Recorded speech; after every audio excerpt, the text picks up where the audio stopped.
The social media app known as TikTok released in 2018 and has gained a steady following since 2020. A large amount of its user base consists of college students, and their attitudes towards the app are starting to shift. This film interviews a few young students who gave consent to be filmed and wished to document their perspectives on the app. This is TikDok. Hi, I'm Megan. I am a second semester junior. I double major in studio art and art history. I will be doing a matric year in science and then a master's program in art restoration. I'm Brian. I am a freshman. My major, I'm a media art culture, and it's going well, thankfully.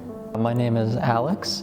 I am a sophomore, and I am majoring in marketing, and I have interest in film. I'm Maddie. I am a senior psychology and sociology major, and I am going to school next year for my Master of Social Work.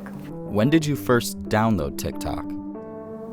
That's tough to say. I believe it was early 2020. I want to say I downloaded it my senior year of high school, so I think 2021 is when I downloaded it. Early 2021? I got it in 2019.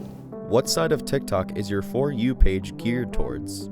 I'm looking at a lot of ironic content, so people who do cringe stuff and then like the aftermath, or a lot of media analysis stuff like picking apart pieces of cinema or shows, and a lot of legislative content. So instead of getting things from a news source, I will just follow people who will read these documents and then push me in the direction of documents that I should read towards legislation and such.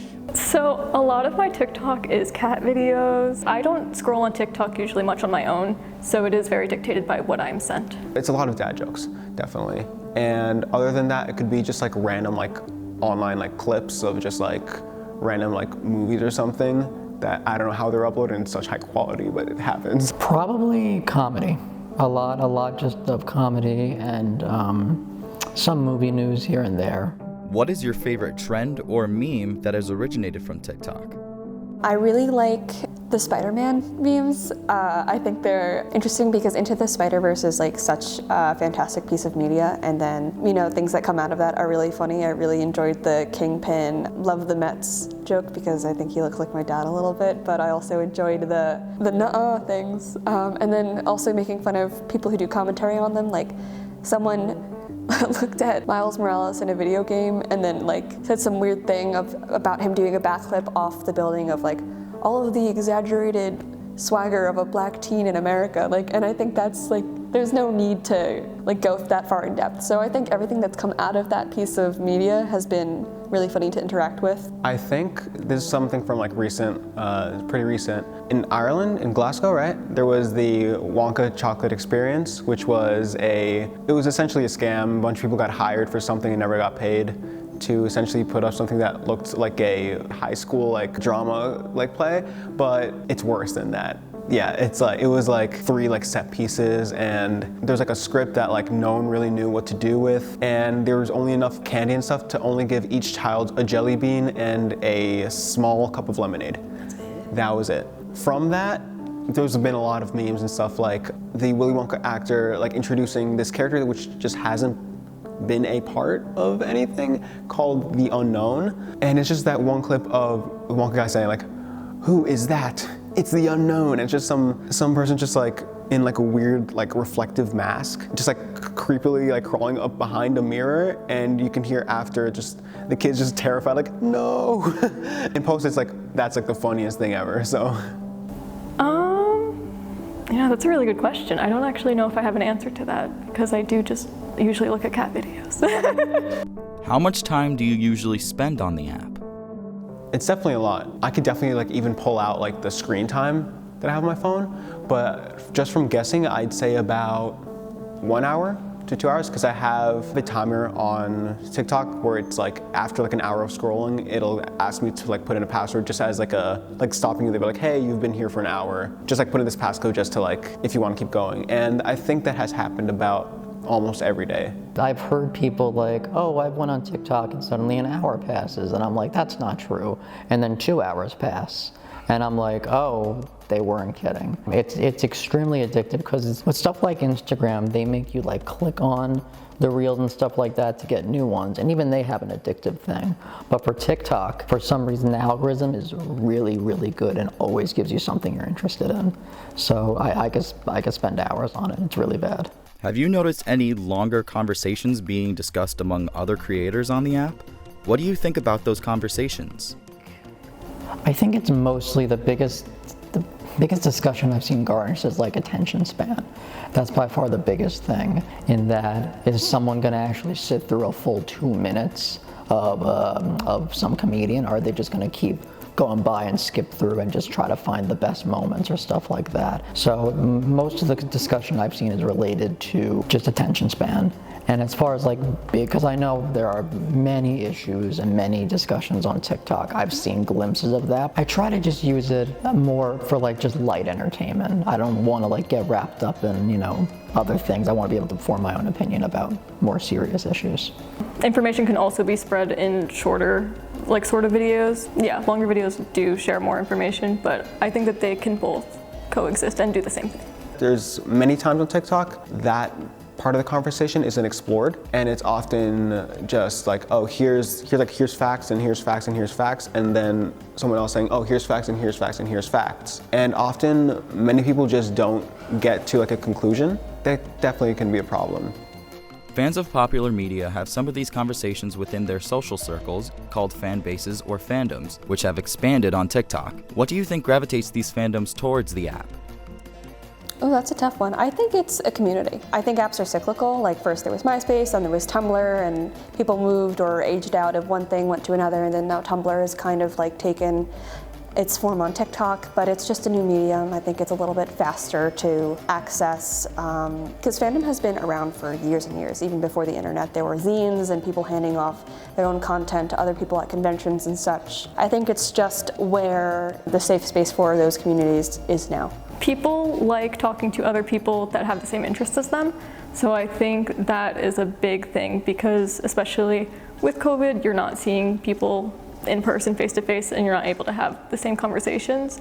So having similar interests and finding people that like the same things that you like have definitely caused like a bigger, like fandoms flourish and everything like that there.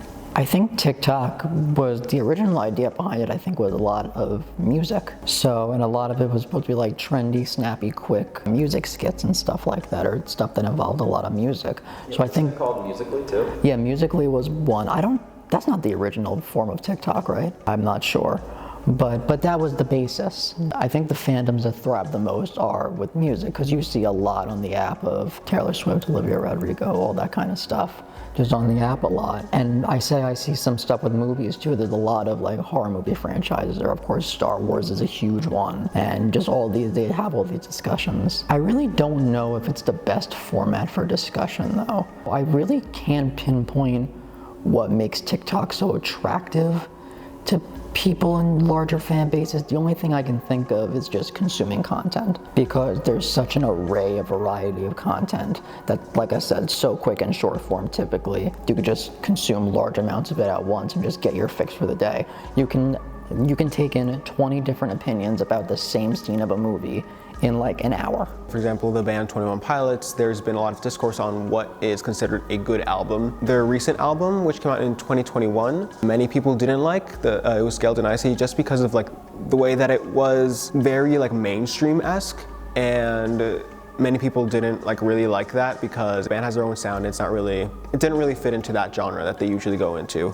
But then I see people like also saying like, hey, like I really liked this super early, like unreleased album, regional at best, but also like the production value on that is like pretty, like, okay, I love that album also. It's pretty terrible when it comes to the sound quality. So there's definitely like that stuff about like concert etiquette, etc.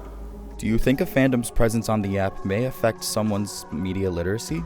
Absolutely. I think depending on which side you're on will highly affect your portrayal of whatever medium you're watching. And I think it's important to look at all sides of a conversation, which I think TikTok winds up doing a good job of, because everything just comes up. So if you look at one thing for so long, It will eventually take you back to like whatever source or another part of the conversation, especially learning about, I'd say the best example is the 9/11 to 50 Shades of Grey pipeline. That being like, you know, people talking about Twilight, the Twilight saga, wound up talking to people from the My Chemical Romance fandom or bandom, and then it turns out that the story is that unfortunately 9/11 happened. Gerard Way was on a boat. He watched 9/11 happen and it inspired him to make music. Stephenie Meyer, the creator of Twilight, took that aesthetic of My Chemical Romance and made the Twilight books basically as her own like Mormon fan fiction about vampires and such, and then you can look at the Mormon threads of inspiration through Twilight. She asked Gerard Way to sing in Twilight. He turned her down because he thought it was kind of crazy. And then another author looked at Twilight and said, what if I made it explicit? And then that became 50 Shades of Grey. So I would never have known that if not for the multiple fandoms and bandoms interacting with each other to uncover this story. And I think that that's something maybe I could have lived without knowing, but now that I know it, I think it's the funniest thread of culture impact in the past 10 years. I think it can, because I think that some people are a lot of people are very easily influenced by different opinions. Like they'll form their own opinion, but then they'll see someone just make what they believe to be a strong argument, and then they're easily swayed by that and be like, oh wait, I agree with that person. For example, in the fandom, like when it comes to like 21 Pilots, when it comes to music, many people only hear like small snippets of songs, because on TikTok, it's like you put a sound on a video and it's often not the full song. And just a clip, and then over that, you know, of course, like the video. Many people, of course, put on their favorite parts of the song. So many people could be like, oh, I love this song because of like just this moment. But then you listen to the rest of the song and it's just like, it's not really the best, but like I do love that part also, but it's like, it's not the best part of the song, or it's like, oh, this is just not a good song. So, yeah. I think it can go both ways. I think in like positive and negative aspects, there can be that kind of divide. I think generally it's usually a positive thing, but there can be like negative takes that come from everything like that. Do you think the app's discussions and perceptions about the world are different than reality itself? I haven't heard about that, but it's something that I think I've observed a lot. I do know some people who I talk to online, since they're like friends from all the way from high school.